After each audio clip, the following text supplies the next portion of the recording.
आजकल हम बोलते हैं कि नहीं आई एम इंडिपेंडेंट। हम कभी भी इंडिपेंडेंट हो ही नहीं सकते, हम बचपन से ही डिपेंडेंट होने के लिए आए हैं। तो मेडिटेशन में लाखों लोगों को ये प्रॉब्लम होती है कि वो बैठे हैं और उनके पास में थॉट आए जा रहा है और वो पूरी कोशिश कर रहे हैं कि इसको निकालना है दिमाग से, नहीं सोचना। एक साइकोलॉजिस्ट हैं जॉन बॉल्बी, उन्होंने बहुत अच्छा एक फ्रेमवर्क दिया हमें अटैचमेंट स्टाइल्स का। तो जो बताते हैं कि ये बचपन का अटैचमेंट स्टाइल आपकी हर एक रिलेशनशिप में कैसे इम्पैक्ट करता है अडल्टहुड में।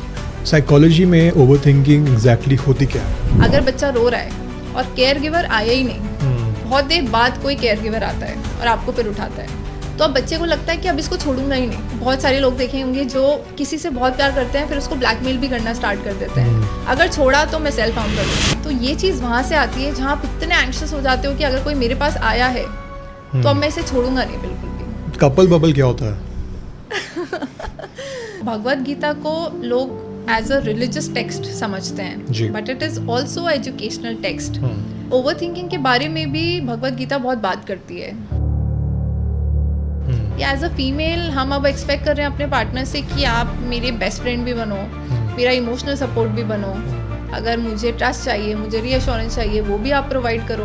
वुमेन के पास में ना एक पॉजिटिव सपोर्ट होता है। अगर हम मेन की बात करें तो हम लोग एक दूसरे को ही दबाते हैं।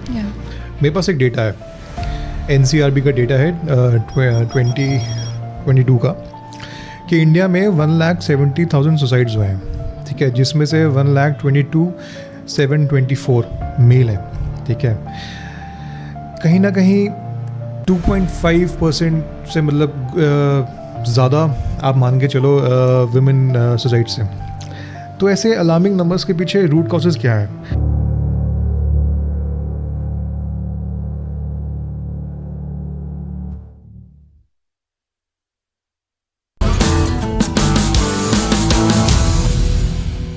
अगर ब्रेकअप ने तुम्हारा दिमाग हिलाया है या ओवर थिंकिंग ने लिटरली तुम्हारे पीस को डिस्टर्ब किया है, देन कीप लिसनिंग। आज के एपिसोड में हमारे साथ में है अमीशा अवाना, एक साइकोलॉजिस्ट जो टेक्स्ट बुक बातें नहीं करती, रियल लाइफ स्ट्रगल्स पे काम करती हैं।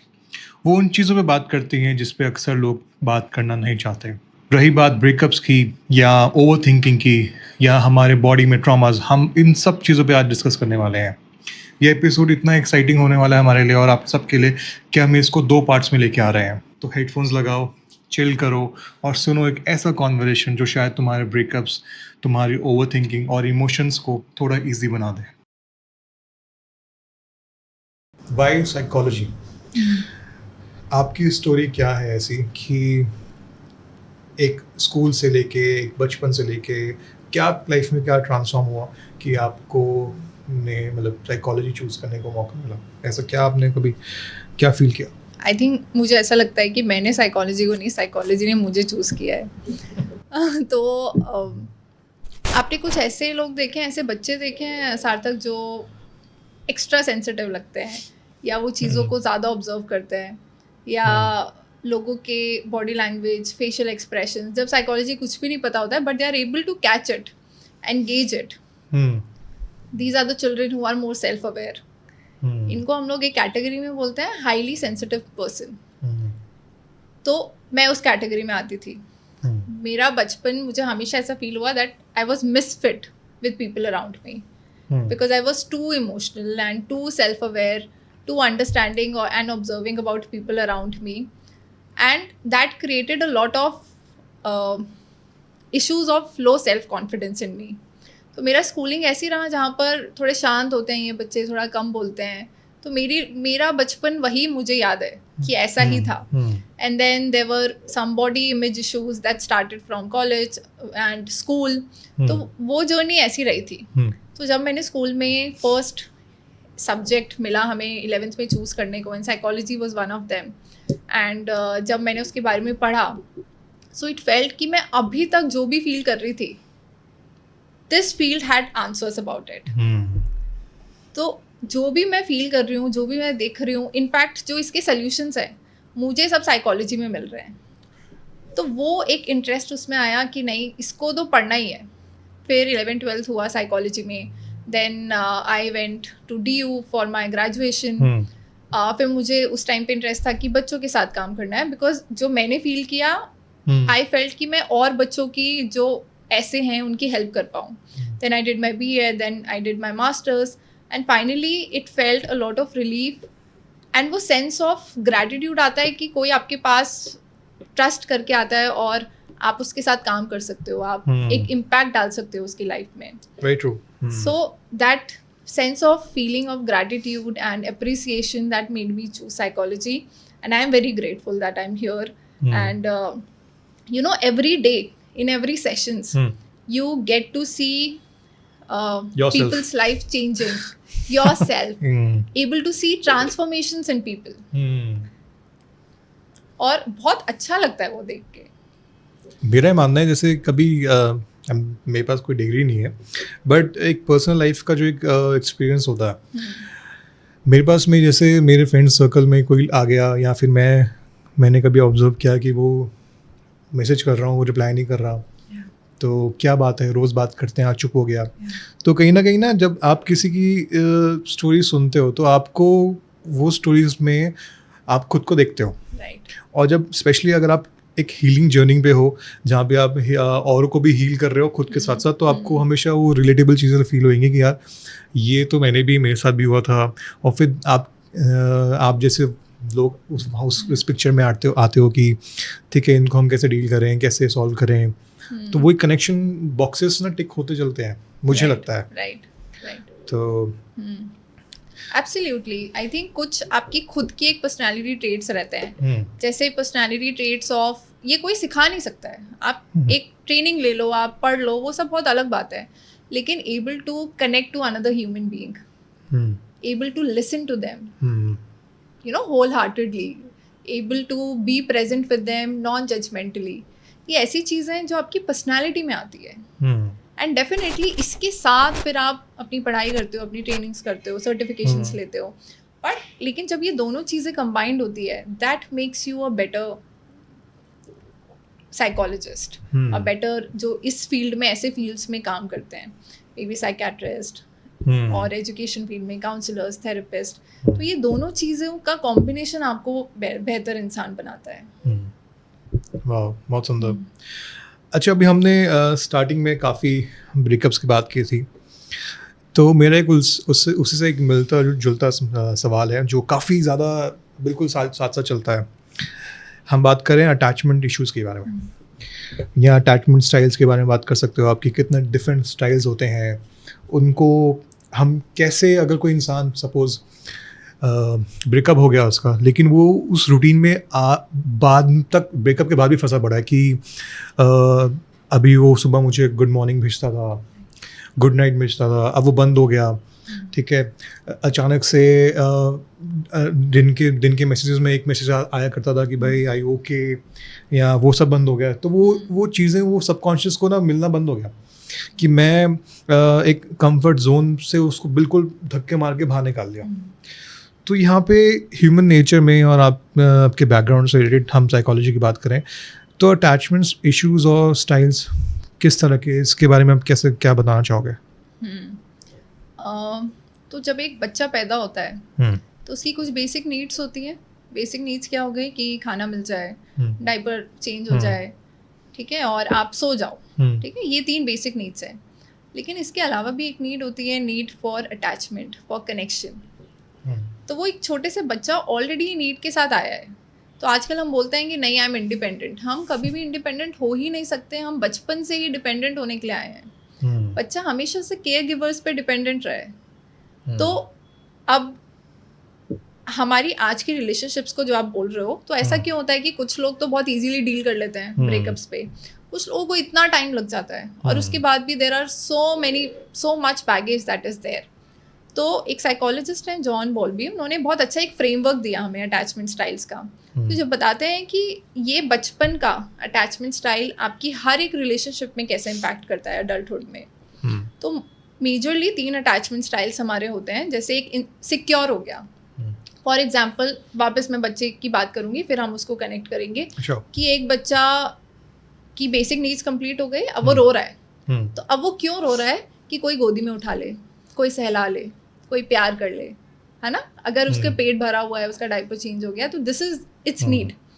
अब अगर पेरेंट या केयर गिवर तभी आके उसको उठा लिया, उसको थोड़ा सा प्यार कर लिया, अटेंशन दे दिया, तो वो लाइफ में एक पर्सपेक्टिव बच्चे का डेवलप होगा कि लोग अच्छे हैं, world is good, world is a safe space, I am feeling good and I am also safe. तो वहाँ से आपका सिक्योर अटैचमेंट बनता है कि जब आप बड़े होगे तो आप हर एक इंसान अपनी रिलेशनशिप में भी ऐसे ही देखोगे कि जो आपकी नीड्स को फुलफिल कर रहा है तो वो एक अच्छा इंसान है, सही है। अब एक होता है इनसिक्योर। इनसिक्योर में अगर बच्चा रो रहा है और केयर गिवर आया ही नहीं, या कभी आ रहा है और कभी नहीं आ रहा है, तो आप देखो उस बच्चे पे जिसको कुछ नहीं पता, इमोशंस नहीं पता, फीलिंग्स नहीं पता, उस पर कैसा इम्पैक्ट होता होगा। क्योंकि एक बच्चे के लिए ये दुनिया बहुत बड़ी है। एक बच्चे की नज़र से आप सोच के देखो, लोग कितने बड़े दिखते हैं, हर चीज़ कितनी बड़ी दिखती है। तो फिर यहाँ से एक आपका बनता है एक एंशियस अटैचमेंट स्टाइल कि आप रो रहे हो और फिर बहुत देर बाद कोई केयर गिवर आता है और आपको फिर उठाता है, तो अब बच्चे को लगता है कि अब इसको छोड़ूंगा ही नहीं, अब इसको पकड़ के रखता हूँ, कभी ये वापस ना छोड़ दे, वापस ना चला जाए। Now connecting it to adulthood relationships, आपकी क्लिंगीनेस। एग्जैक्टली।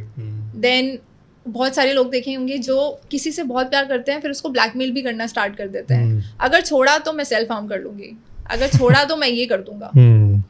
तो ये चीज़ वहाँ से आती है जहाँ आप इतने एंग्शियस हो जाते हो कि अगर कोई मेरे पास आया है तो अब मैं इसे छोड़ूंगा नहीं बिल्कुल भी। तो ये आपकी आती है अडल्टहुड में। फिर एक और अटैचमेंट आता है आपका अवॉइडेंट, कि बच्चा रो रहा है, रोए जा रहा है और केयर गिवर आया ही नहीं, तो अब बच्चा बहुत देर तक हमेशा के लिए नहीं रो सकता ना, तो अब धीरे धीरे बच्चा खुद सेल्फ रिलायंट होना स्टार्ट करेगा, खुद को सेल्फ सूद करना स्टार्ट करेगा। अब उसको लग रहा है कि दुनिया बहुत बेकार है और मुझे अपनी नीड्स को खुद ही पूरा करना पड़ेगा। अब आप अटैचमेंट में भी सुनते हो बहुत सारे अडल्ट्स की ऐसी बातें कि नहीं मुझे किसी की ज़रूरत नहीं है, मैं खुद अपना कर सकता हूँ। तो जब आप अडल्टहुड में जाते हो और कोई आपको ऐसा पार्टनर मिलता है जो आपको थोड़ा सा एप्रिसिएशन शो कर रहा है, केयर शो कर रहा है, तो वो इंसान पीछे भागते हैं, खुद को पुल करते हैं, क्योंकि उनको भरोसा ही नहीं है कि इंसान अगर आया है तो कभी भी छोड़ सकता है, कुछ भी हो सकता है। तो आई कांट ट्रस्ट पीपल। तो उनका वो बिलीव सिस्टम फिर अडल्टहुड रिलेशनशिप्स में ऐसा बनता है कि वो लोग भागते हैं, और ये यूजुअली मेन में ज़्यादा देखा गया है, उनका अवॉइडेंट अटैचमेंट स्टाइल ज़्यादा रहता है। तो फीमेल जो भी उनको लगता है कि oh she is too dramatic, है ना, ये बहुत पास आने की कोशिश कर रही है, बहुत इमोशनल होने की कोशिश कर रही है, तो वो पीछे भागेंगे।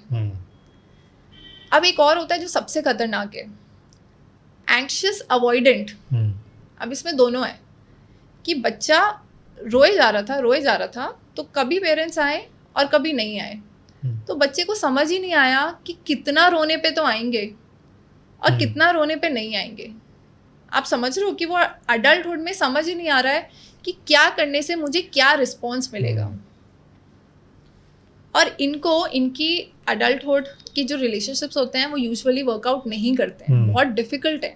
ऐसे लोगों को खुद पे बहुत काम करने की ज़रूरत है, वरना it doesn't work for them, क्योंकि उनको पता ही नहीं है, उनका जो एक एंकर होता है of life, of people, of world around you, वो उनका स्टेबल है ही नहीं, वो बना ही नहीं कभी बचपन से, क्योंकि इतना अनसर्टेन था चाइल्डहुड। तो ये यूजुअली उनके पेरेंट्स जो ड्रग एडिक्ट्स थे या जो कभी अवेलेबल ही नहीं हुए, तो वो बच्चों का ऐसा बिलीफ सिस्टम बनता है। तो ये अटैचमेंट स्टाइल्स बहुत इंपॉर्टेंट है देखने के लिए कि कपल रिलेशनशिप्स में हो गया, आपके ब्रेकअप्स में हो गया, कि आप कौन से अटैचमेंट स्टाइल के साथ आए थे। And that is why usually in counselling sessions we try to understand attachment styles, कि आपका बचपन का आपके केयर टेकर्स के साथ क्या बिहेवियर था जो आप अब अपनी रोमांटिक रिलेशनशिप में लेके आ रहे हो। अभी हमने एक कॉन्सेप्ट की बात की थी, कपल बबल। कपल बबल क्या होता है? तो I was reading a book wired for love, तो उन्होंने ये कॉन्सेप्ट दिया and it is very new and you know very fascinating. मैंने देखा नहीं किसी को इस बारे में बात करते हुए। तो वो बोलते हैं कि अगर आपको अपनी रिलेशनशिप को चलाना है और बहुत अच्छे से चलाना है कि आप कॉन्फ्लिक्ट्स को अवॉइड कर सको और आपकी एक हेल्दी रिलेशनशिप हो अपने पार्टनर के साथ, वो बोलते हैं कि हर एक कपल का, दो लोगों का एक सीक्रेट स्पेस होना चाहिए विच दे कॉल्ड कपल बबल, कि उसमें उस स्पेस में बस आप दो हो, और वो स्पेस इतना सेक्रेड है कि आप कंफर्टेबली शेयर कर सकते हो, एक दूसरे के साथ प्रेजेंट हो, उसमें प्यार है, उसमें ट्रस्ट है, उसमें फेथ है। तो जब तक वो कपल बबल में बस आप दो हो तब तक तो सब ठीक है। अब प्रॉब्लम और कॉन्फ्लिक्ट तब से आने स्टार्ट होते हैं जब उस कपल बबल में पेरेंट्स आ गए, इन लॉज आ गए, बच्चे आ गए, आपका काम भी आ गया, आपकी अपनी पर्सनल लाइफ की और कुछ आप कहीं पे जाते हो, आपके अपने ग्रुप्स हैं, या अल्कोहल आ गई। तो जब ये सारी चीज़ें भी उस कपल बबल में आ जाती है तो उसका जो एक सीक्रेट स्पेस थी वो अब नहीं रहती। तो इसलिए वो दो कपल को एक दूसरे के साथ कनेक्टेड फील करना या प्रेजेंट रहना या ट्रस्ट मेंटेन करना, वो अब उनको समझ ही नहीं आता, क्योंकि अब इतनी सारी चीज़ें हैं। तो अगर दो कपल्स पास अपना सीक्रेट स्पेस, अपना कपल बबल बनाए रखें, कि अगर उन्हें पेरेंट्स हैं, बच्चे हैं, इन लॉज हैं, तो उस कपल बबल से बाहर निकलो, उसको एड्रेस करो and then come back to that couple bubble. तो जितना सीक्रेट आप उसको रख पाओगे उतने चांसेस आर हाई कि आपकी रिलेशनशिप बहुत हेल्दी रहेगी और आप कॉन्फ्लिक्ट्स को बहुत अच्छे से अवॉइड कर पाओगे। सी रिलेशनशिप में हम क्या मांग रहे हैं अपने पार्टनर से? हम मांग रहे हैं are you there for me, are you there for me. R का ए मतलब एक्सेसिबल, कि अगर मैं मुझे पैनिक अटैक आया और मैं रात को 1 बजे भी आपको कॉल कर रही हूँ, तो क्या आप उठा लोगे? क्या आप आओगे? Are you accessible 24/7? And it's okay, हर कोई नहीं रहता है, बट फॉर एग्जाम्पल किसी वाइफ ने कॉल किया अपने हस्बैंड को और हस्बैंड ने बोला कि नहीं अभी मैं काम में बिजी हूँ, कॉल रख दिया, बट 1 घंटे बाद क्या वापस कॉल आया? अब आर मतलब है रिस्पॉन्सिव, कि अगर आपके पार्टनर ने आपको रीच आउट किया तो आप रिएक्ट कर रहे हो या रिस्पॉन्स कर रहे हो। अब दोनों में बहुत बड़ा गैप है। फॉर एग्जाम्पल किसी वाइफ ने बोला कि आज मैं मोटी लग रही हूँ स्ट्रेस में, तो she is reaching out to you, है ना। वो ये नहीं बता रही है कि आपको डायरेक्टली बताना है कि हाँ लग रही हो, जिम जाओ, ये सब सोल्यूशंस नहीं। She is just asking you, she is just reaching out कि क्या मैं लग रही हूँ, कि एक इनसिक्योरिटी है, तो I am just finding a reassurance. और अगर हस्बैंड रिएक्शन में बोले कि क्या है तुम्हारा हर बार का यही है, सेम क्वेश्चन पूछती हो, या बोल दे कि बोला तो है कि जिम जाया करो, तो एकदम से वो पार्टनर आपका वहीं पे क्लोज हो जाएगा, क्योंकि वो रीअश्योरेंस नहीं मिला। लेकिन अगर आप रिस्पॉन्ड कर रहे हो कि नहीं लग रहे हो, यू आर स्टिल ब्यूटिफुल, अगर ऐसा है तो what can I do for you, how can I help you, और जब आप रिस्पॉन्ड करते हो तो आपने कपल बबल सेम अगेन, कि वो जो सीक्रेट स्पेस है उसको मेंटेन करके रखा। Now E comes to engagement. आपने सुना होगा कि बहुत कपल्स ऐसे बोलते हैं कि हम साथ में बहुत एक्टिविटीज़ करते हैं। अब एक्टिविटीज़ क्या, कि साथ में मूवी देखते हैं, नेटफ्लिक्स देखते हैं। दीज आर पैसिव एक्टिविटी जो लॉन्ग टर्म में नहीं हेल्प करती है। इंगेजमेंट का मतलब कि 2 लोग साथ में कुछ क्रिएट कर रहे हैं या कुछ साथ में काम कर रहे हैं। जैसे क्या हो सकता है, साथ में कुकिंग करना हो गया, कुछ हॉबी में साथ में करना, कुछ स्पोर्ट्स साथ में करना, जिसमें you are doing it together, जिसमें आपको एक दूसरे के साथ वो प्रेजेंस रहने का मौका मिले। तो again coming are you there for me, अगर आप ये 3 चीज़ें कर पाते हो तो आपका सेक्रेड जो कपल बबल है वो मेंटेन रहेगा and you will able to have a fulfilling life. कितनी बढ़िया तरीके से आपने समझाया। मैं इसमें एक चीज़ और बताना चाहता हूँ कि कभी हमने देखा है कि कपल्स लॉन्ग ड्राइव पे जाते हैं, और जहाँ तक मेरे जो 2 स्टोरीज मैंने देखी हैं, यहाँ तो खाली फ़न के लिए जाते हैं, नहीं तो जो मैंने रिसेंटली कपल को देखा है वो उस लॉन्ग ड्राइव पे इतनी दूर चले गए आगरा, वापस आ रहे हैं, बिजनेस प्लान्स लेके आ रहे हैं, सोच के लेके आ रहे हैं कि अच्छा ये कर रहे हैं। वो कॉन्वर्सेशन इतनी ज़्यादा उनकी लेट हो चुकी है कि भाई वो उसमें, जैसे मैं अभी आपके वो आर्क को कनेक्ट करके देखता हूँ कि भाई वो जो एक तरीके से आपने बताया कुकिंग कर रहे हैं, वो एक कहीं ना कहीं वो ग्रोथ का एक चीज़ है कि आप कुछ मिलके कुछ ग्रो कर रहे हो, और वो सेम चीज़ मैं वहाँ रिलेट कर पा रहा हूँ कि वो कोई कपल जब ड्राइव पे जा रहा है तो वो चीज़ें भी कहीं ना कहीं एक हेल्दी और एक वो चीज़ों को लेके आ रहे हैं। तो काफ़ी अच्छा कॉन्सेप्ट है तो कपल बबल का। आई एम श्योर इसको लोग आज थोड़ा नया पर्सपेक्टिव से जानेंगे और पक्का कोई ना कोई इस पे आज ज़रूर बात करेगा। इसमें मैं एक चीज़ और आपसे पूछना चाहता हूँ कि अगर इसके कोई कपल बबल के कोई स्पेसिफिक टूल्स हैं कि इनको करके ही आप दोनों एक दूसरे को जान सकते हो, मतलब इस टेक्निकल काम कैसे करता है चीज़? So for example there can be few steps of doing that. पहला है communication. Just communicate whatever you can. जितनी ज़्यादा कम्युनिकेशन होगी, कॉन्फ्लिक्ट से डरने की नहीं है ज़रूरत. Conflicts are healthy part of relationships. कि एक कॉन्फ्लिक्ट हुआ, उसको अब आप कैसे नेविगेट करते हो, उससे आप दोनों और ज़्यादा क्लोज आओगे या फिर अपार्ट हो जाओगे. तो having effective communication. The second is just having faith on your partner. लोग बोलते तो बहुत हैं कि ट्रस्ट है, लेकिन अंदर बहुत इनसिक्योरिटी रहती है. कि बोलेंगे सामने से ट्रस्ट है, लेकिन फिर भी या तो फोन चेक कर रहे हैं या फिर कुछ और कर रहे हैं, थोड़ी नजर रखी हुई है, तो it means that you are not feeling safe with your partner. तो having complete faith that I trust this partner, मैंने इसको चूज किया है अपने लिए एंड हमें इसको आगे चलाना है. And the third is combining your self as a team. कि ठीक है, ये मैं इंडिविजुअल हूँ, ये सामने वाला इंडिविजुअल है, but we both are as a team. तो आप जितना वो टीम और कनेक्शन फील करोगे, उतना ज़्यादा आपको ऐसा लगेगा कि अच्छा हमारी ये टीम है, बाकी एवरीथिंग इज एक्सटर्नल. तो कोई और चीज़ आप इंक्लूड करने से पहले you will be more cautious कि ठीक है, हमें और चीज़ें, चाहे वो इन-लॉज हो गया, इन-लॉज के साथ कितनी प्रॉब्लम्स होती हैं. दोनों पार्टनर्स को पता ही नहीं कैसे नेविगेट करना है. लेकिन अगर आप में वो सेंस ऑफ फीलिंग होगी कि हम दोनों एक है, now we both can communicate or deal better with in-laws or with children or with work. So this is one part. And the fourth is I think जो eventually couples में miss हो जाती है, that is play. तो आप एक दूसरे के साथ बिल्कुल बच्चा बन के रह सकते हो. There is a sense of play. जैसे एक छोटा बच्चा होता है ना, हम सब में एक छोटा बच्चा रहता ही है जो कुछ लोगों के साथ बाहर आता है, कुछ सिचुएशंस में बाहर आता है. तो आप आपस में कितना प्लेफुल रह सकते हो. So it can be playful teasing and it can be playful humor with both of them together. और वो प्ले तब निकलता है जब आप दोनों एक दूसरे के साथ सेफ फील करते हो. So that play is also very important that most of the couples miss.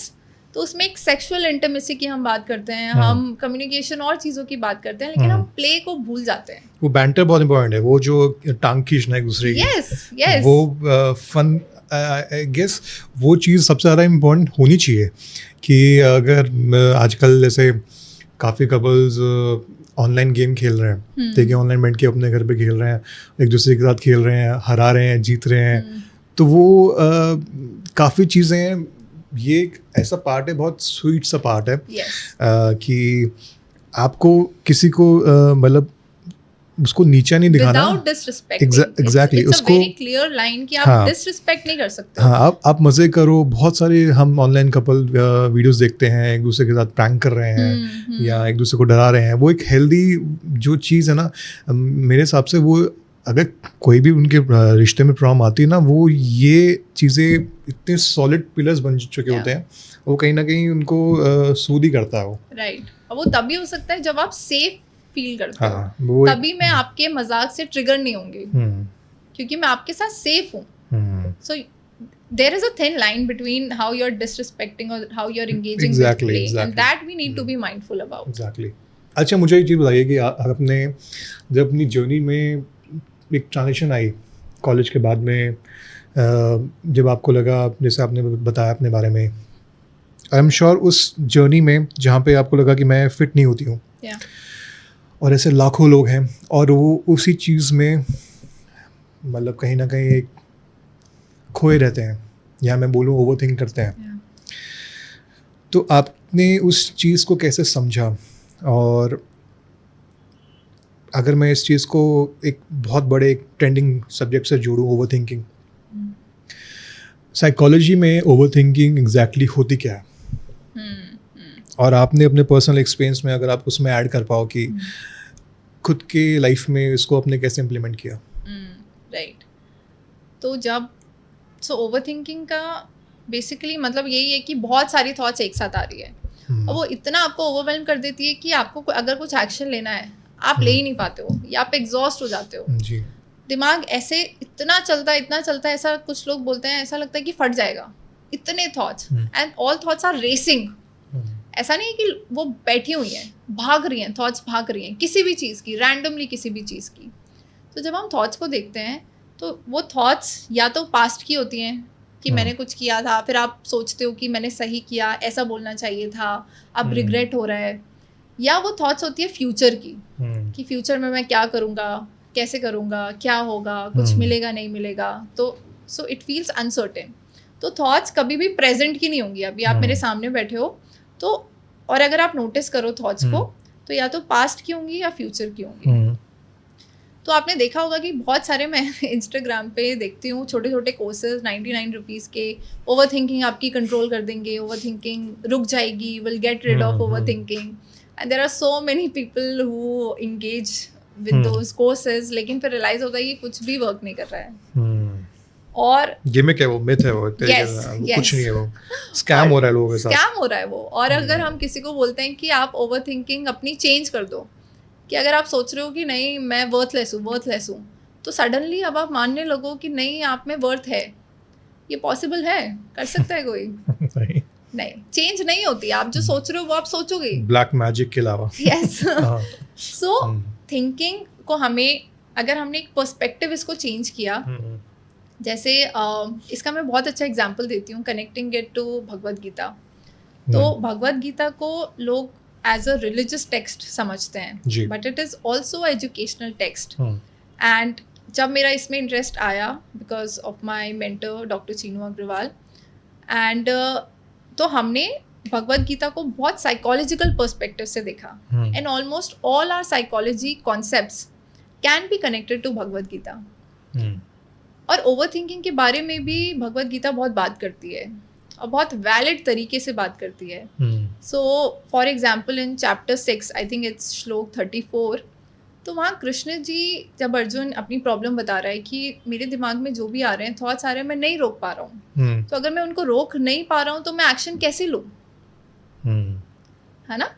तो कृष्ण जी बोलते हैं कि अर्जुन, आप जो थॉट्स को रोकने की बात कर रहे हो वो आप नहीं कर पाओगे, because your mind is restless, and this is the tendency of mind.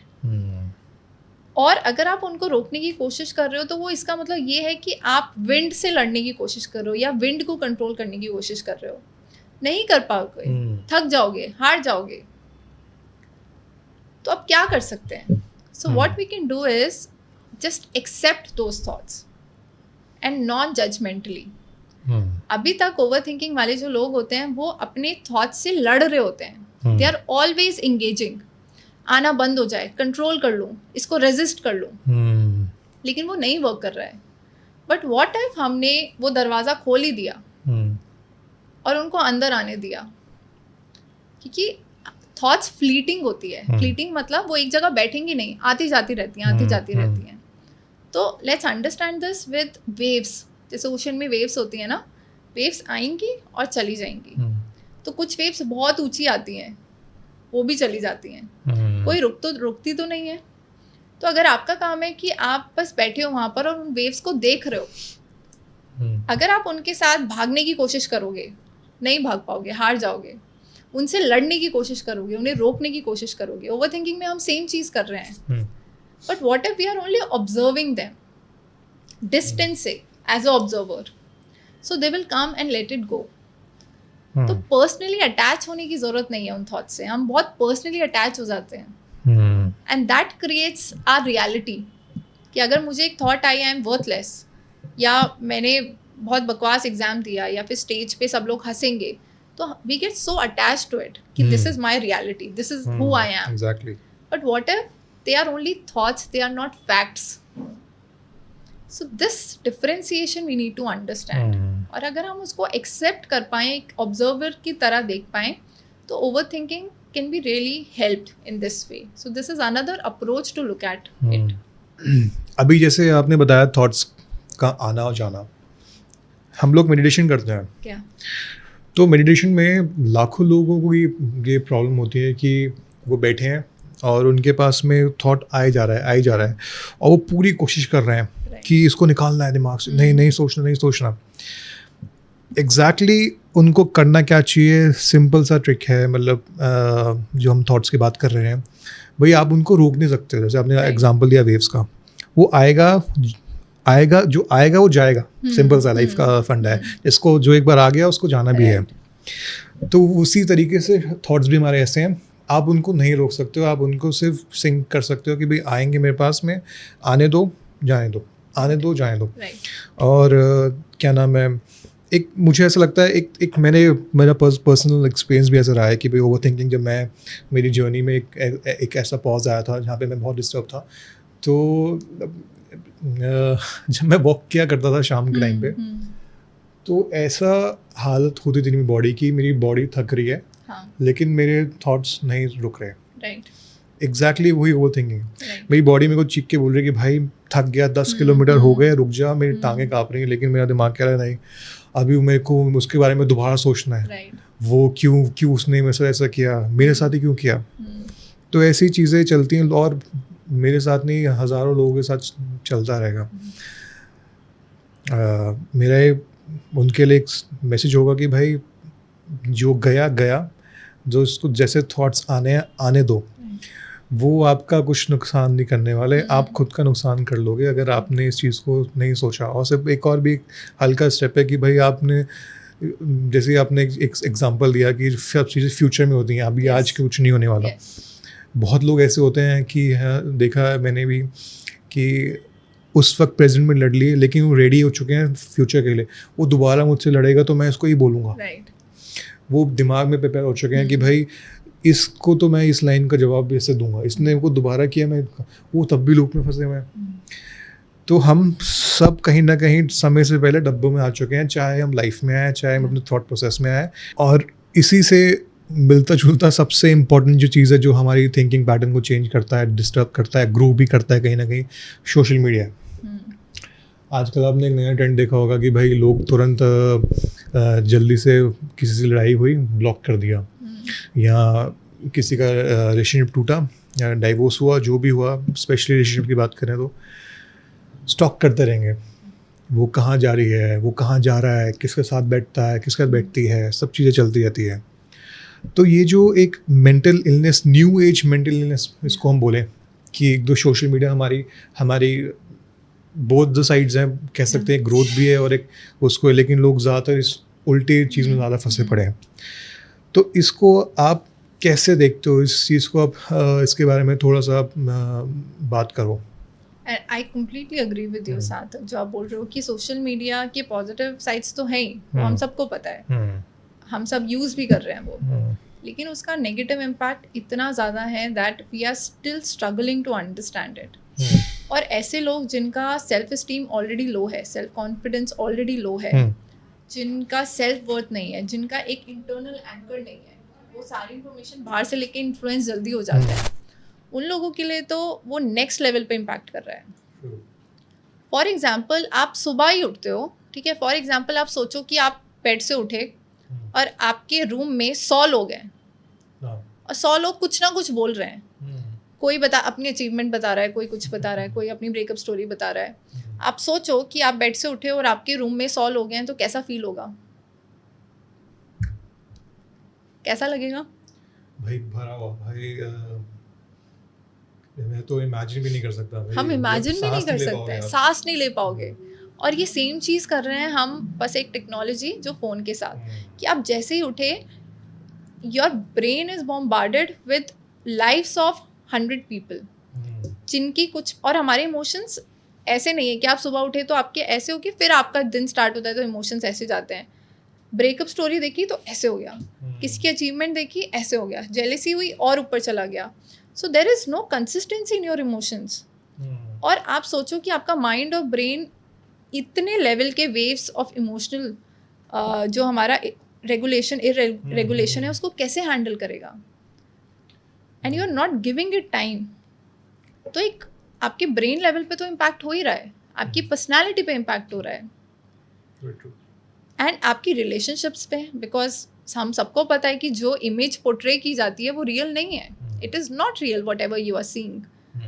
So how much impact does it have for young girls जिनको अपने कॉम्प्लेक्शन से प्रॉब्लम है और वो ऐसी मॉडल्स को देखती हैं विद फेयर ग्लोइंग स्किन, ऐसे लोग जो हमारे मेन हो गए जो यू नो पॉर्न साइट्स पे देखते हैं this is how the performance should be, just imagine कि उन पे क्या इम्पैक्ट होता है।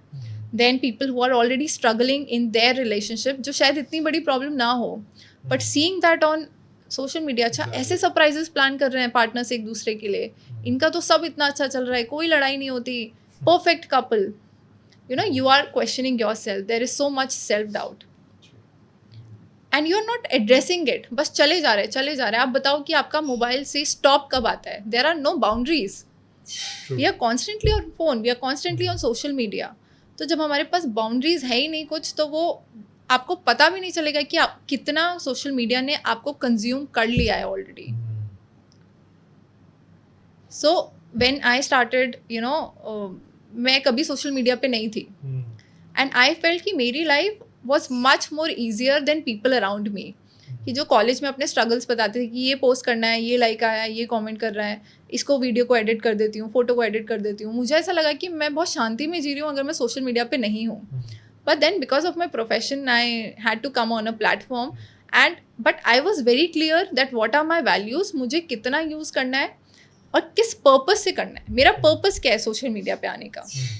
So that was clear, but still when I started posting, तो स्टार्टिंग में वो डिस्कम्फर्ट बहुत था कि हर थोड़े थोड़े टाइम में चेक करना कि अच्छा कितने लोगों ने देख लिया, कितने लाइक्स आ गए, कितनों ने कमेंट किया, कितने शेयर आए, किसी ने यू नो रात को भी मुझे ऐसा लगता था कि मैं सुबह उठूँगी तो कोई ऐसा कमेंट ना आ जाए जो मैं देखना नहीं चाहती हूँ, सम नेगेटिव कमेंट।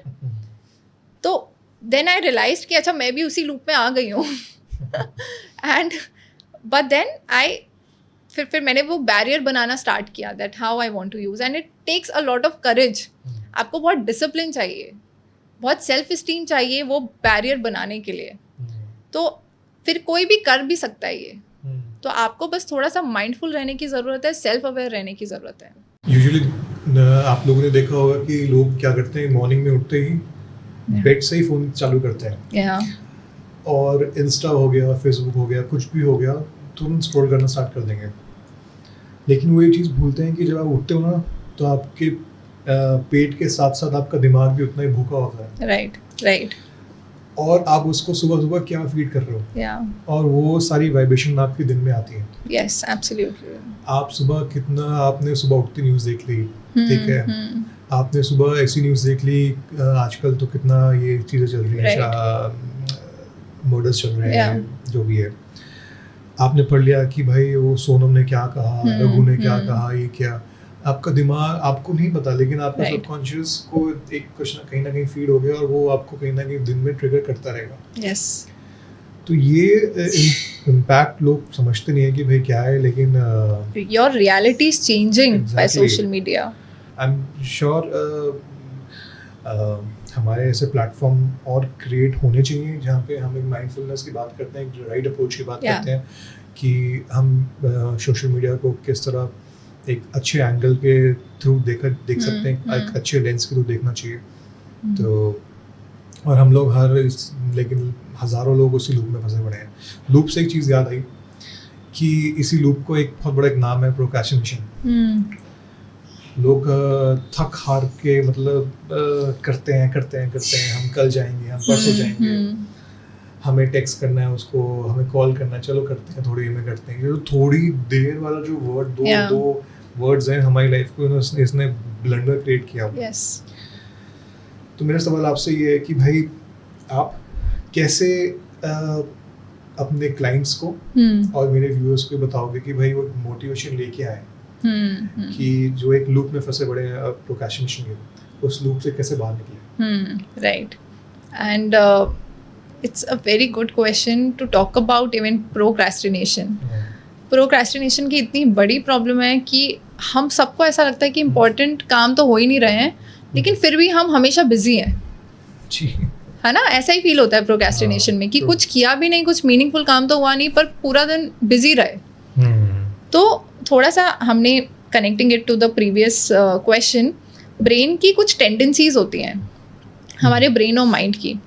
एक तो होता है कि हमें मज़ा आता है हमेशा नेगेटिव को देखने में, तो वो पॉजिटिव कितना भी हमारे सामने अगर एक भी नेगेटिव है तो वो वहाँ पर नज़र हमेशा रहेगी। एग्जैक्टली, वो देखते हैं हम। यस। और दूसरा एक और है कि हमारा जो माइंड है, it works on pleasure principal.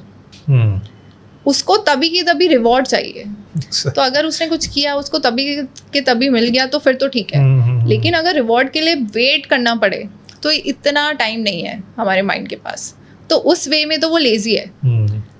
तो उसके लिए, क्योंकि उसको या तो कुछ तो मोटिवेशन चाहिए ना, कुछ तो आप फीड करोगे, and that is why the cause of procrastination is क्योंकि हमें इमीडिएट रिवॉर्ड नहीं मिल रहा है। किसी को जिम स्टार्ट करना है तो उसको कल ही अपनी बॉडी में चेंज तो नहीं दिखेगा, 2 महीने बाद दिखेगा, 3 महीने बाद दिखेगा, तो कौन इतना लंबा वेट करे? हमारा माइंड इतना लंबा वेट ही नहीं करना चाहता। किसी को पढ़ना है तो उसको रिजल्ट दिखने में, अगर वो किसी चीज़ की प्रिपरेशन कर रहा है, रिजल्ट दिखने में 1 साल लगेगा, है ना? तो इतना लंबा टाइम है ये। लेकिन हम लोग सोच रहे हैं कि जब मोटिवेशन आएगी अंदर से तब हम काम करना स्टार्ट करेंगे। वो मोटिवेशन आएगी ही नहीं, आपको काम स्टार्ट करना पड़ेगा तब वो मोटिवेशन आएगी। It's the other way round. Exactly. काफ़ी आपने जैसे कभी कभार वो देखा होगा, लोग कहते हैं कि यार मेरे को जिम जाना है, बट मैं उस स्वेटशर्ट का वेट कर रहा हूँ, वो भी आने वाली है, वो पहन के जाऊँगा मैं। जब कोई इंसान एक जगह पे फंसा पड़ा है कि वो प्रोक्रेस्ट कर रहा है बार बार कि मैं करूँगा, जाऊँगा नहीं, ये उस सब के लूप में फंसा पड़ा है, उस जगह को छोड़ दो, उठो और उस एरिया को, जहाँ बैठे हो, सोफे पे बैठे हो, बेड पे बैठे हो, उठ के निकल जाओ, कहीं और जाओ, बाहर जाओ, छोड़ दो वो स्पेस। जैसे आप स्पेस छोड़ोगे ना, आपकी वो एनर्जी, आपके वो एक फंसी पड़ी थी पहले, वो डिवाइड होगी। आप बाहर जाओगे, आप किसी के पास में गाड़ी है और अफोर्ड कर सकता है गाड़ी, भाई अपने ड्राइवर को बोलो भाई मेरे को ले जा कहीं पे भी, please take me somewhere else, ले जाओ। वो आप गाड़ी में बैठ के जाओगे, आप फ़ोन चलाओगे, कुछ करोगे, कहीं ना कहीं से आपको दिमाग चल जाएगा भाई ठीक है, मैं उस स्पेस, इस एनर्जी से बाहर निकल गया, कुछ काम ही कर लेता हूँ। तो ये मैंने बहुत बार ट्राई किया, जब मुझे कोई चीज़, मैं फंसा पड़ा हूँ कि मेरे को लगता है कि यार चल करते हैं, थोड़ी देर में करते हैं, मेरे को तुरंत हिट होता है कि यार just leave this energy, leave this space, बाहर निकलो। जिम नहीं भी जाना कोई बात नहीं, मैं बाहर सीटों पे आके बैठ जाऊँगा, सीटों पे ऊपर नीचे कर लूँगा, वो एनर्जी तोड़ना है मेरे को। वो एक अभी हमने बात की कपल बबल, तो वो प्रोक्रेस्टिनेशन बबल तोड़ना है वो। तो वो बबल मैं तोड़ता हूँ कि भाई इस बबल से निकलो बाहर। तो ये मैं अपना एक मेरा एक ऐसा टिप है जो मैं हमेशा यूज़ करता हूँ। मैं आज पॉडकास्ट भी शेयर कर रहा हूँ कि उस स्पेस को छोड़ना बहुत इंपॉर्टेंट है। मतलब तो आप बैठे होगे, पूरे वहाँ बैठ सकते हो आप, आपका वो कंफर्ट जोन इतना सॉलिड हो चुका है, वो फेविकॉल का बॉन्ड है, आप चिपके रहोगे, वहीं बैठ के आपको खाना है, वहीं बैठ के आपको टीवी देखना है, जब आपको कुछ करना है उस जगह से निकलो। बिल्कुल। और ये बहुत साइंटिफिक टेक्निक है जो आप बता रहे हो, क्योंकि आप जैसे ही मूवमेंट आपने कुछ भी किया तो आपका डोपामिन रिलीज होगा, और डोपामिन आपको ऑलरेडी एक हल्की सी मोटिवेशन के लिए पुश करेगा। तो movement is one of the ways जो आप कर सकते हो। बहुत बहुत ही अच्छी टेक्निक है कि बस उस जगह को छोड़ दो, आप जो भी काम करने की सोच रहे हो। एक दूसरा बहुत अच्छा मेथड है, कुछ लोग जैसे आज सोचा जिम जाना है, कल चले भी जाते हैं, क्योंकि उनमें एक different kind of will power रहती है, या different kind of motivation already रहता है। गिल्ट भी आता है कि भाई अब तो शूज भी आ गए, अब कैसे, अब क्या बहाना है आपके पास बोलने के लिए। लेकिन कुछ लोग जिनका वो विल पावर इतनी नहीं है, तो एक और मेथड है जो वो यूज़ कर सकते हैं, जिसको बोलते हैं हम, जैसे इसको समझो आप मोटिवेशन का स्टेयरकेस है। आप 0 पे खड़े हो कि मुझे जिम जाना है, जिम मुझे स्टार्ट करना है, तो आप डायरेक्ट, और 10 है कि आप ऑलरेडी गए हो। तो बहुत लोगों के लिए 0 से 10 पे जंप करना इतना इजी नहीं होता, है ना? कुछ लोग कर लेते हैं डेफिनेटली, लेकिन मेजॉरिटी नहीं कर पाते हैं। तो आपको वो स्टेयरकेस चढ़नी पड़ेगी। तो उसको बोलते हैं, जैसे आप बोल रहे हो कि पहला स्टेप हुआ कि आज सोचा है तो स्टेयर्स पे जाके बैठ जाओ, नीचे घूम के आ जाओ। फिर नेक्स्ट अपना जो है वो आप अपने इक्विपमेंट्स लेके आ जाओ, ठीक है, पानी की बोतल लेके आ जाओ जो आपको लेके जानी है, जो कपड़े पहने हैं वो लेके आ जाओ, उनको रख दो, बस कोई नहीं बोला, कबर्ड से निकाल के रख दो। एक दिन इतना ही करो। फिर एक दिन बस जिम के बाहर से होके आ जाओ, कि चलो बस वॉक करके बाहर से होके आ रहा हूँ। तो जब ये आप छोटे छोटे स्टेप्स ले रहे हो, तो ये आपको वो 10th step actually going to the gym, ये छोटे छोटे एक्शंस आपको मोटिवेशन देते हैं। So this is one of the ways that can be done to, work on procrastination. Basically आपको अपने माइंड को ट्रिक करना है, आपको अपने माइंड को फीड करना है कुछ ना कुछ, that you are doing something meaningful. हाँ, इसको एक टर्म बोलते हैं हॉलो कैंडीज। हाँ, आपको अपने अपने माइंड को वो देना है कि भाई देख मैं यहाँ तक आ गया, yeah, अब अभी देख हम बहुत अच्छा कर रहे हैं। और जैसे कभी का जो बच्चे एग्ज़ाम की तैयारी कर रहे हैं उनके लिए भी बहुत सही चीज़ है, बहुत माइंड को बहुत बढ़िया Yeah. तरीके से ट्रिक किया जा सकता है। आपको अगर आपने बोला है कि मेरे को 6 घंटे पढ़ना है, तो भाई आप बोलो दिमाग को कि भाई मैं 4 दिन 6 घंटे पढ़ूंगा, 6 7वें दिन 5वें दिन मैं बाहर घूमने जाऊंगा। Right, right. तो दिमाग आपका आप रिवॉर्ड दे रहे हो ना, रिवॉर्ड के लिए आपको लालच दे रहे हो। हाँ, मैं रिवॉर्ड दे रहा हूँ, हम अपने आप को ट्रीट देंगे। तो आपका दिमाग वैसे काम करना था, नहीं यहाँ 6 घंटे पढ़ना है, ठीक है आज 6 घंटे हो गए, कल 6 घंटे, तीसरे दिन 6 घंटे, चौथे दिन पार्टी। तो ये मैंने बहुत किया है। तो बिल्कुल, ये कहीं ना कहीं आपको अपने माइंड को ना वो हॉलो कैंडी देनी पड़ती है कि भाई देख अभी आ जा तू, तेरे को मैं देने वाला हूँ। राइट। और हम लोग सार्थक अपने माइंड को इतना ओवर एस्टिमेट करते हैं कि हम लोग कि हमारे माइंड ने हमको कितना कंट्रोल किया हुआ है। It's like a we feel it's a monster, it's our enemy. But अगर आप टेक्निकली उसको समझो तो आप देखोगे कि वो एनिमी तो छोड़ो, वो एक छोटा बच्चा है जिसको बस रिवॉर्ड चाहिए कुछ। और जब आप ऐसे समझते हो then you are able to trick it. आप जैसे वो रिलेशनशिप अपने माइंड के साथ ऐसा बनाओगे कि ये तो एक छोटा सा बच्चा है जो अभी इस चीज़ के लिए रो रहा है, कल उस चीज़ के लिए रोएगा, आज ये नेगेटिव चीज़ थ्रो कर रहा है। तो जितना आप उसको बच्चे की तरह देखोगे उतना ही आप उसको ट्रिक कर पाओगे। ये महीना हमारा मेंस मेंटल हेल्थ मंथ है, तो थोड़ा सा हम इस टॉपिक को और डीप में लेके जाते हैं, थोड़ा और डिफरेंट अप्रोचेस पे बात करते हैं। वो कहते हैं कि मैं ना प्रोवाइडर, यस, ठीक है, जब से उनकी दिमाग में डाला गया है, कंडीशनिंग की गई है कि भाई घर का बड़ा लड़का है, घर का लड़का है, कमा के लाएगा, सबका ध्यान रखेगा, सब कुछ वो चीज़ें हैं जो वो मेजरली 90% ऑफ द आप रिस्पॉन्सिबिलिटीज लड़के की होती है। उसके फादर पे भी थी, फादर से ट्रांसफ़र होके लड़के पे। तो ये जो चीज़ें चलती आ रही इतने सालों से, लेकिन अभी हमने देखा है कि विद टाइम रोल्स चेंज हो चुके हैं। तो जो हम बात करें डिफरेंट रोल्स या डिफरेंट साइड्स, और आप इसको अपने क्लाइंट्स के थ्रू कैसे समझाना चाहोगे? जैसे आपने हमें बताया था बैक स्टेज कि आपको काफ़ी आपके क्लाइंट में मेल ज़्यादा है, तो थोड़ा सा इस चीज़ पे आप बात करो कि हम कह सकते हैं कि भाई मैं ना प्रोवाइडर, बट जो रोल आजकल चेंज हो रहा है, तो वो कैसे रोल्स हैं?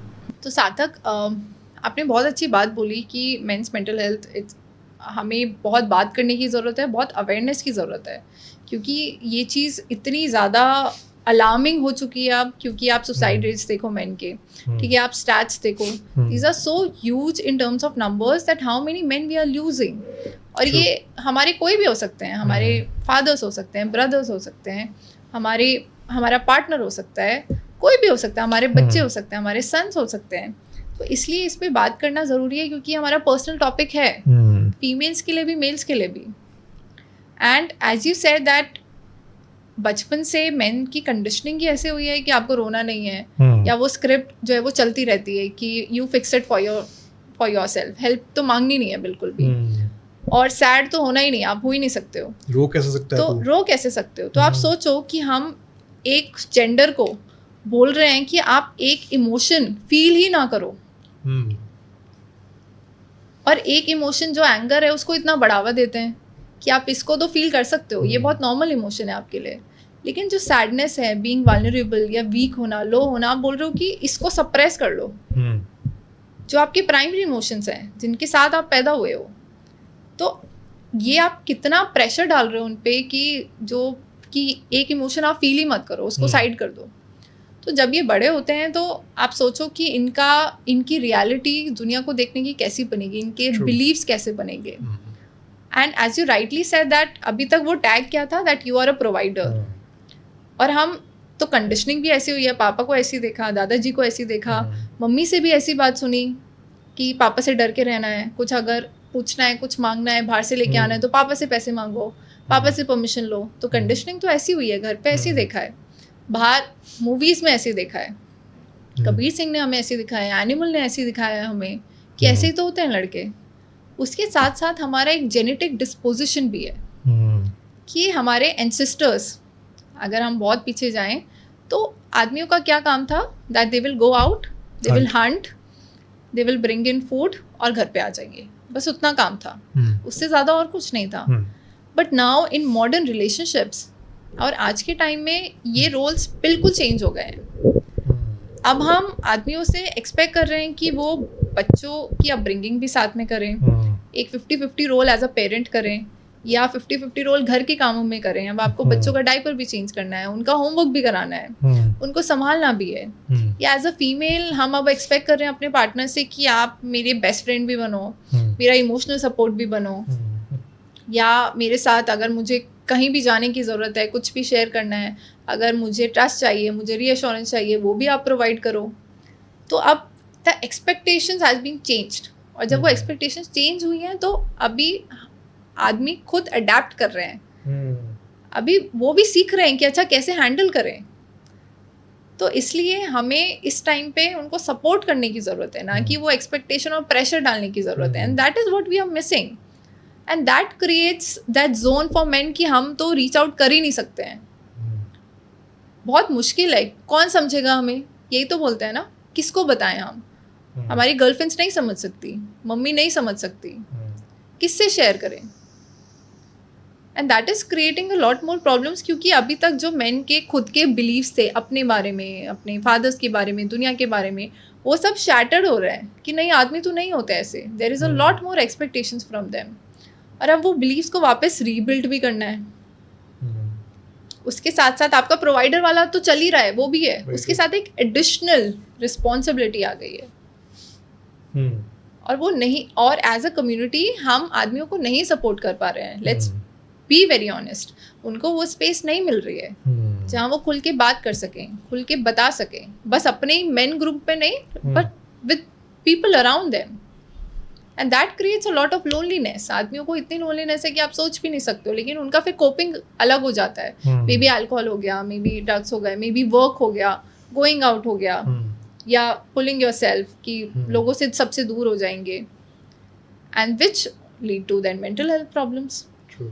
जैसे मेरा क्लाइंटेल 80% से ज़्यादा are men, and I won't lie, जब मैंने स्टार्ट किया था in my journey, because I have been born in a family जहाँ पर फीमेल ज़्यादा थी, मेरा इंटरेक्शन फीमेल से ज़्यादा हुआ, मैंने अपने आसपास फीमेल्स के इश्यूज ज़्यादा देखे.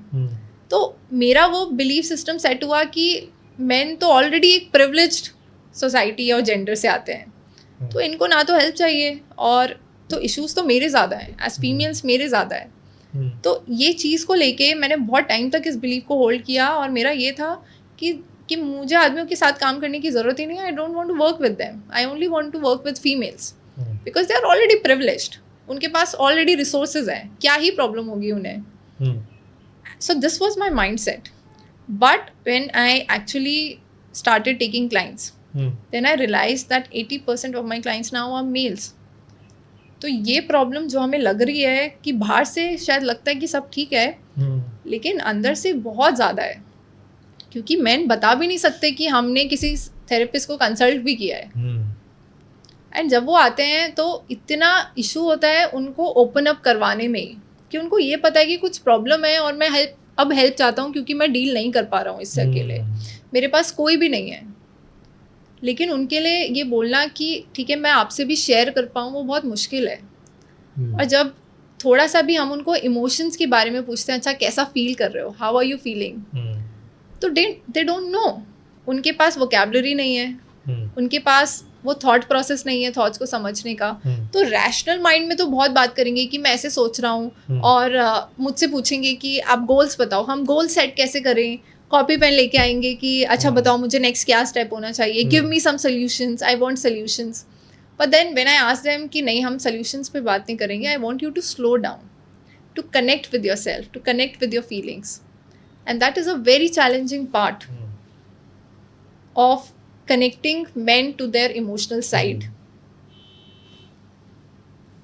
And I have been trying to work on this, and I feel कि हमें और ज़्यादा awareness की ज़रूरत है, इस पे बात करने की ज़रूरत है कि हम men के issues को और ज़्यादा आगे लेके आ पाएँ. अब जी, मेरे पास एक डेटा है, NCRB का डेटा है 2022 का, कि इंडिया में 1,70,000 सुसाइड्स हुए हैं. ठीक है, जिसमें से 1,22,724 मेल हैं, ठीक है। कहीं ना कहीं 2.5% से मतलब ज़्यादा आप मान के चलो वुमेन सुसाइड से। तो ऐसे अलार्मिंग नंबर्स के पीछे रूट कॉजेज़ क्या है? क्या हमारे जो पेट्रार्कल माइंडसेट के जो नॉर्म्स हैं पुराने जो चलते आ रहे हैं, ये कहीं ना कहीं मेन को रोकता है बात करने से, रोने से, या एक ऐसा सेफ स्पेस क्रिएट करने से? या and these are alarming numbers तक जो आपने शेयर किया। तो अभी तक हम मैस्कुलिन को एक बहुत अलग नज़र से देखते थे कि someone who is very strong, who is very bold, जिसको मार धाड़ करना पसंद है, या जो फीलिंग्स की बात नहीं करता, जो एक एक इमोशनल साइड की बात नहीं करता। तो वो जो मैस्कुलिन साइड है वो अब सब खत्म हो रहा है, अब चेंज हो रही है सोसाइटी, जो हमारी मॉडर्न सोसाइटी है। क्योंकि अब हम बात कर रहे हैं कि नहीं, मैन को इमोशनल होना भी ज़रूरी है। तो man still adapting to it, they are still learning. और थोड़ा सा इसको जेंडर डिफरेंस देखें तो फीमेल्स के पास हमेशा से कम्युनिटीज़ रही है। फीमेल्स हमेशा कम्युनिटी में रही है जहाँ वो रो सकती थी, वेंट आउट कर सकती थी, या शेयर कर सकती थी, क्योंकि फीमेल्स एक अलग तरीके से आपको सपोर्ट करती हैं जी। तो चाहे ब्रेकअप हुआ, डाइवोर्स हुआ, ठीक है, बच्चे के साथ इश्यूज़ है, चाहे छोटे छोटे इश्यूज़ हैं कि मुझे ये मेरी फेवरेट ड्रेस नहीं मिली, फीमेल्स के पास हमेशा लोग रहते हैं बोलने के लिए या उनके सामने रोने के लिए। लेकिन ये कभी भी मेन के साथ नहीं हुआ। तो इसलिए फीमेल्स वेंट कर पाती है, अपना पेन निकाल पाती है, तो उनके लिए थोड़ा सा relatively it's little easier.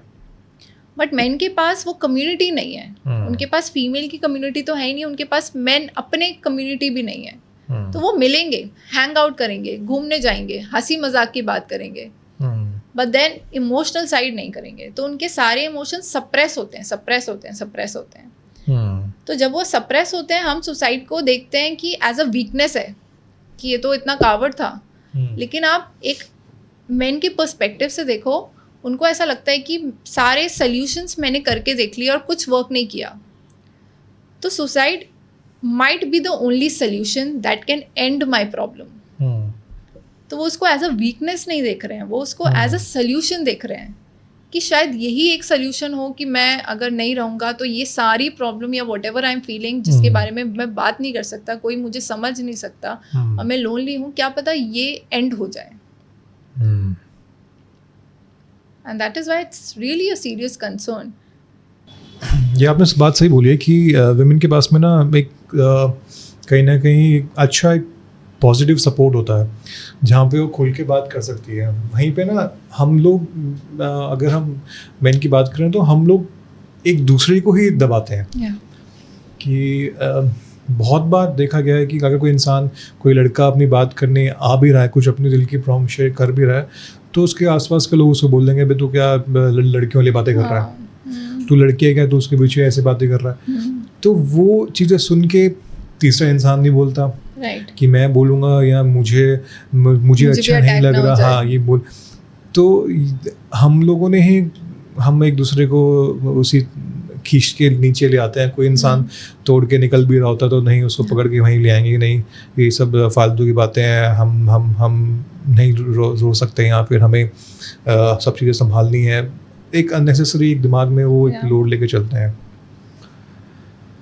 I am sure ये स्टैट्स कोई देखेगा सुनेगा तो थोड़ा डिफरेंट माइंडसेट से अपनी चीज़ों को संभालने की कोशिश करेगा। जस्ट रीच आउट कोई शर्म नहीं है, कोई आप वीक नहीं बन जाओगे। आपको जो भी मिलता है, अपने आसपास के लोग हैं, आपको एक प्रोफेशनल हेल्प चाहिए, just reach out to somebody for help. थोड़ा लाइटर वर्जन लेके आते हैं हल्का सा। कभी ऐसा हुआ है आपके साथ में कि कोई काउंसलिंग देते हुए या कोई थेरेपी देते हुए कोई क्लाइंट आपसे इमोशनली अटैच हो गया हो? या यूजुअली किसी भी आप उठा के देखो, कभी कोई ऐसा वाकई में होता है कि भाई कोई क्लाइंट आया और अपने थेरेपिस्ट से इतना अटैच हो गया है कि अपनी प्रॉब्लम्स छोड़ भूल भुला के बाकी सब चीज़ें कर रहा हो।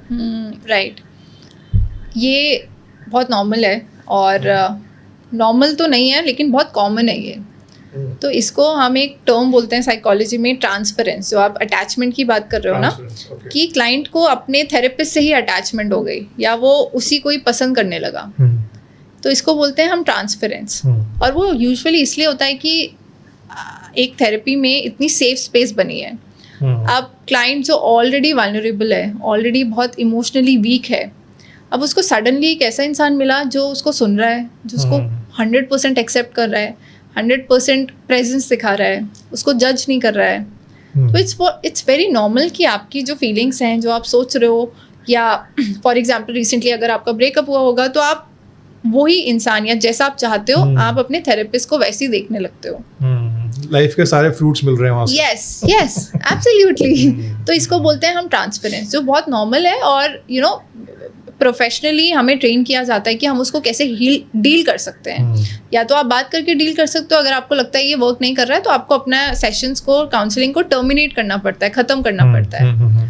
पर एक और चीज़ है जो इसमें ज़्यादा अलार्मिंग है। ये तो नॉर्मल है, ठीक है, क्लाइंट को पता नहीं है कुछ, उसको तो नहीं पता क्या ट्रेनिंग है, क्या साइकोलॉजी है, कैसे ये वर्क कर रहा है। लेकिन इसमें पावर पोजीशन पे कौन है? थेरेपिस्ट। एक और इसमें फिनोमिना है जिसको बोलते हैं काउंटर ट्रांसफरेंस, जिसमें थेरेपिस्ट ही अपने क्लाइंट के साथ अटैच हो गया। अच्छा। और ये एक बिगर प्रॉब्लम है, क्योंकि आप देखो कि एक वल्नरेबल इंसान है और एक प्रोफेशनल है, तो एक पावर डिफरेंस है टेक्निकली अगर देखा जाए, आप जितना भी उसको इक्वल करने की कोशिश करो।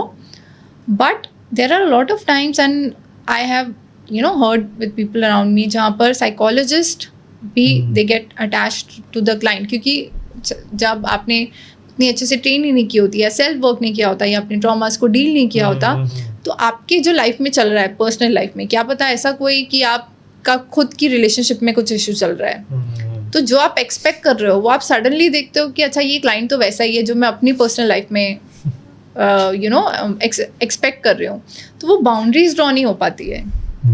And which is a major concern. So recently I had a client and वो ये सेम प्रॉब्लम लेके आया कि he was into sessions for quite some time, and then suddenly the therapist started connecting with the client.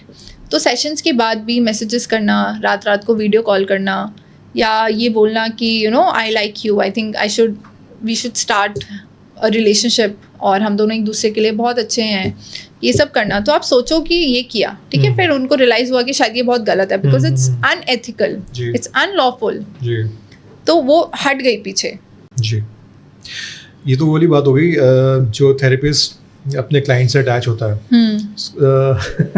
School में नहीं होता था कि भाई इसको टॉपर के अंदर बिठाओ, ये सीख जाएगा। थोड़े टाइम में बदलता टॉपर भी उसकी तरह बन गया। Right.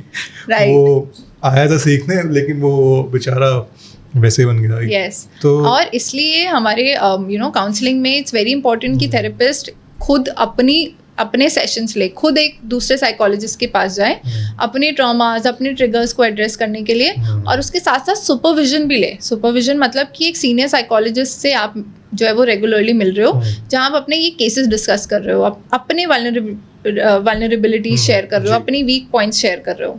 So it is also important कि साइकोलॉजिस्ट खुद पे भी पूरा काम करें, क्योंकि आप लोगों से डील कर रहे हो, आपको पता नहीं कि कोई आपके सामने आया है तो वो जितना उसका ऑलरेडी नुकसान हो रखा है, क्या पता आप उसका उससे ज़्यादा नुकसान कर दो। एग्जैक्टली, मतलब कि आपके पास में अगर लाइफ में कुछ कलर्स हैं, आप किसी को देना चाहते हो, तो एटलीस्ट आप खुद के कैनवस तो अच्छे से पेंट करो। Yes, right. नहीं तो भाई आप चलो किसी और का कैनवस पेंट करने। सो अच्छा, इसके साथ में एक और मिलता जुलता सवाल सा है, बड़ा अच्छा लगेगा आपको कि भाई आपको क्या लगता है कि थेरेपिस्ट थेरेपी देते देते कभी अनकंफर्टेबल हो सकते हैं, या आपके साथ में कभी कोई ऐसा एक्सपीरियंस हो?